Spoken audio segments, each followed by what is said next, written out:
Hello friends and welcome back to our channel Banarasi the learning channel. तो आज हम discuss करने वाले एक और मुख्य उपनिषद जिसका नाम है केन उपनिषद, जिसमें हम डिस्कस करेंगे introduction, self and the mind, intuitive realization of the truth and moral of Yaksha Upakhyan. यानी कि इसमें जो यक्ष की स्टोरी बताई गई उसकी क्या इंपॉर्टेंस है, ये 4 टॉपिक्स हम डिस्कस करने वाले हैं यूजीसी नेट योगा के सिलेबस के लिए। सबसे पहले ये जो उपनिषद है इसको तलवरक का उपनिषद के नाम से भी जाना जाता है। और इस उपनिषद का नाम केन कैसे पड़ा, क्योंकि इसका जो पहला श्लोक है वही केन स्थितम पताति उससे स्टार्ट हुआ है, इसीलिए इस उपनिषद का नाम हो गया है Kena Upanishad. Upanishad is present in the form of a dialogue between shishya and guru who both are unnamed. यानी कि ये जो उपनिषद है वो डायलॉग के फॉर्म में, यानी कि बातचीत के फॉर्म में है। गुरु और शिष्य के बीच ये संवाद होता है जिसमें केन उपनिषद में गुरु और शिष्य दोनों का जो नाम है वो नहीं मेंशन्ड है। तो ये गुरु और शिष्य का संवाद है Kena Upanishad and deals primarily with 3 topics, that is nature of self, way to its realization and result of Brahma gyan और नॉलेज ऑफ ब्रह्मा। तो इसमें बेसिकली केन उपनिषद में 3 चीज़ें बताई गई है, सेल्फ का nature, way to self realization और उसका रिजल्ट यानी कि ब्रह्म ज्ञान। तो सबसे पहले सेल्फ एंड द माइंड। तो begins with the shishya asking guru. तो शिष्य सबसे पहले गुरु से पूछते हैं, impelled by whom do the mind, prana, speech, eyes and ears do their respective function. यानी कि सबसे पहले शिष्य गुरु से पूछते हैं कि किससे प्रेरित होकर मन, प्राण, वाक, आँखें, कान ये सारे अपने फंक्शंस करते हैं, किससे इनको कौन गवर्न करता है। तो गुरु answers, it is the mind of mind, प्राणा ऑफ प्राण, speech of speech and eyes of eyes and years of years. यानी कि मन का मन, प्राण का प्राण, वाक का वाक, आँखों की आँखें और कान के कान उसको गवर्न करते हैं। यानी कि it is to bring out that the mind etc are well known by the Brahma or self or consciousness, and it is because of Brahma that mind etc perform their function। तो ये जो ब्रह्म है वो क्या है, वो self है, वो हमारी कॉन्शियसनेस है। और क्योंकि ये सब कुछ ब्रह्म से बना है तो हम इन कंक्लूजन ये कह सकते हैं कि ये सारे फंक्शंस जो है कि आँख कैसे देख रही है, प्राण कैसे फ्लो कर रहा है, मन कैसे विचार कर रहा है, ये सब कुछ वो ब्रह्म के द्वारा गवर्न है। Thus, the Guru declares that the self cannot be known by the mind or sense organ. Also, it is because of the self that mind and other sense organ are known, and self is declared as the different from the known and beyond the known. तो गुरु क्या बताना चाहते हैं इस वाक्य से कि वो जो सेल्फ है, वो कॉन्शियसनेस, वो ब्रह्मा, वो जो सेल्फ रियलाइजेशन है वो कि मन और इंद्रियों से नहीं जाना जा सकता या उसको एक्सपीरियंस नहीं किया जा सकता मन और इंद्रियों से। इसीलिए वो सेल्फ से मन और इंद्रियां जानी जाती है। वो सेल्फ इन मन और इंद्रियों को रूल करता है और आगे चल के कंट्रोल करता है। और self is declared as different from the known and beyond the unknown.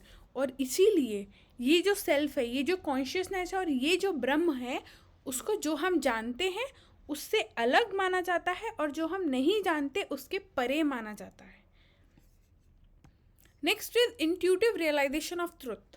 तो यहाँ पे क्या बताते हैं सेल्फ रियलाइजेशन के बारे में कि after explaining about the nature of Brahma the guru wants the shishya against thinking that he knows Brahma sufficiently well.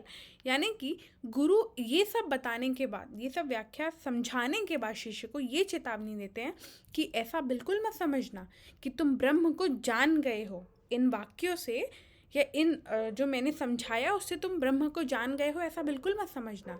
क्योंकि that the one who thinks that he knows Brahma well doesn't know it in reality।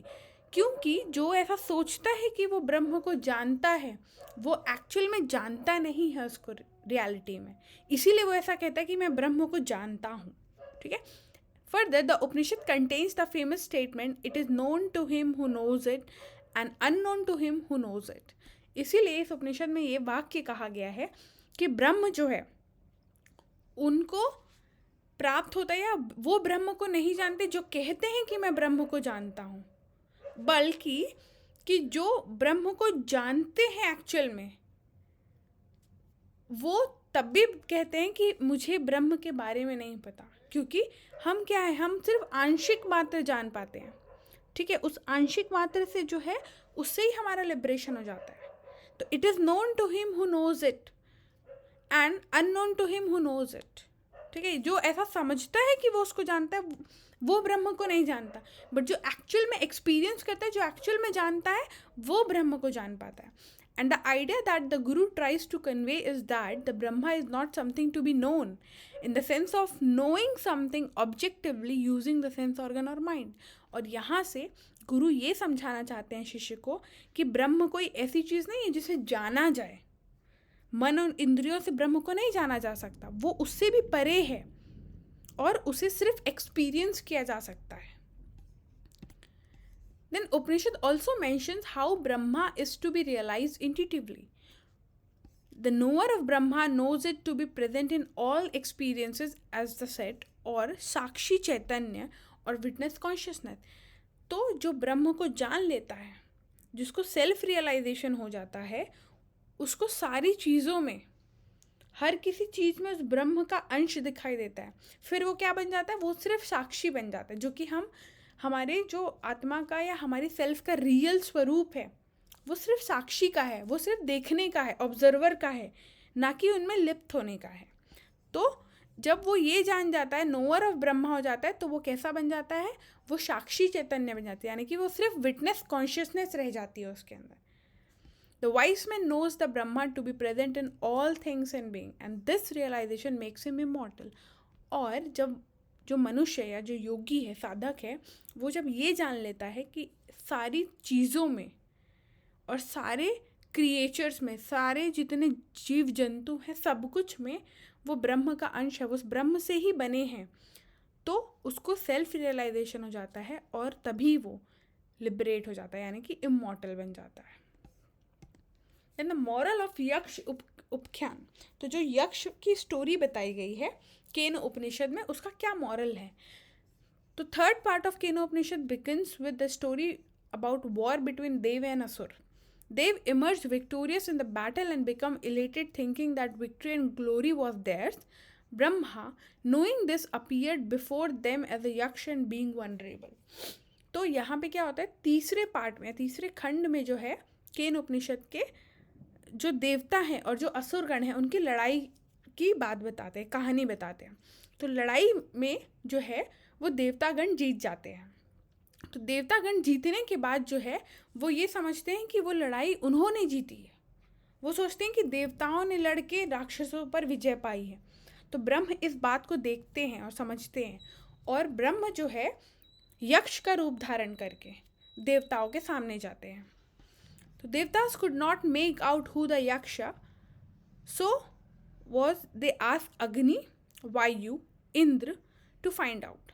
तो क्या होता है, देवता पहले जाते हैं तो उनको नहीं समझ आता है कि वो यक्ष कौन है, वो नहीं समझ पाते, वो नहीं जान पाते कि यक्ष जो है वो ब्रह्मा का रूप है या ब्रह्म आए हैं।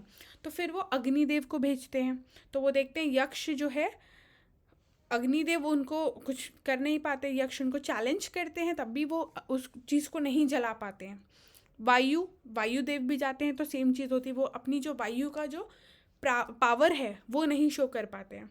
इंद्र देवता के साथ भी यही होता है। तब वो देखते हैं कि सब कोई जो है वो यक्ष से हार गए हैं। तो Indra went to find out, Yaksha disappeared. तो जैसे ही इंद्रदेव जाते हैं तो यक्ष जो है वो गायब हो जाते हैं और उनकी जगह में उमा देवी आ जाती है। और उमा देवी जो है वो इंद्र को समझाती है कि वो यक्ष नहीं, वो ब्रह्मा थे, जिनकी वजह से आप सब जो है वो असुरों पर विजय प्राप्त की आप लोगों ने। और उनको रियलाइज़ कराते हैं कि वो प्रेजेंस ऑफ ब्रह्मा है, वो प्रेजेंस ऑफ उस ब्रह्म की वजह से सब कुछ हो रहा है। तो वो अभिमान जो है वो होना नहीं चाहिए, उसको ये न्यूट्रलाइज करने उमा देवी आती है और समझाने के लिए।